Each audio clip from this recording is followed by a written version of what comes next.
अस्सलाम वालेकुम। इल्म घर के तमाम देखने वालों के लिए एक नई वीडियो हाजिर है। आज हम आपको बताएंगे कि लफ्ज कश्मीर कैसे वजूद में आया है।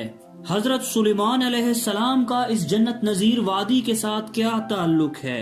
लेकिन वीडियो का बाकायदा आगाज करने से पहले मेरी आपसे गुजारिश है कि आप हमारे चैनल को सब्सक्राइब करें और बेल के बटन को दबाएं ताकि आपको मजीद मालूमाती वीडियोस वक्त पर मिलती रहें। जब हजरत सुलेमान अलैहिस्सलाम का तख्त हवा में उड़कर पानी के एक वसी जखीरे के ऊपर से गुजर रहा था तो इस दिलफरेब नजारे को देखते ही तख्त को पहाड़ी की चोटी पर उतरने का हुक्म दिया गया। जैसे ही तख्त पहाड़ी की चोटी पर उतरा तो आपने मसाहिबों से मशवरा किया और कहा कि अगर इस झील से पानी निकाल लिया जाए तो इसकी तह से बहुत ही खूबसूरत वादी जन्म लेगी। सवाल ये था कि पानी की इस मिकदार को कैसे निकाला जाए।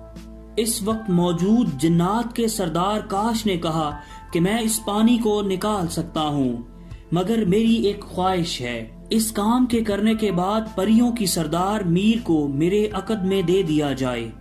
सुलेमान अलैहिस्सलाम ने इसकी ये ख्वाहिश पूरी करने का वादा किया। चुनाचा इस सरदार ने तिलस्माती अमल करके 12 के पहाड़ को काट दिया, जिससे इस वादी का सारा पानी निकल गया। इसके बाद सुलेमान अलैहिस्सलाम ने अपना वादा पूरा किया। इसी वाक़े की निस्बत से इस इलाके का नाम काश्मीर बन गया, जो वक्त के साथ साथ तब्दील होकर कश्मीर बन गया।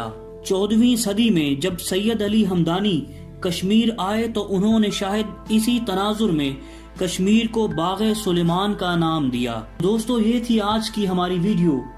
हम उम्मीद करते हैं कि छोटी सी वीडियो आपको बहुत पसंद आई होगी। मजीद मालूमाती वीडियोस के लिए हमारे चैनल को सब्सक्राइब करें और बेल के बटन को दबाएं ताकि आपको मजीद अच्छी अच्छी वीडियोस वक्त पर मिलती रहें। दोस्तों, अपना ख्याल रखिएगा। अल्लाह हाफिज।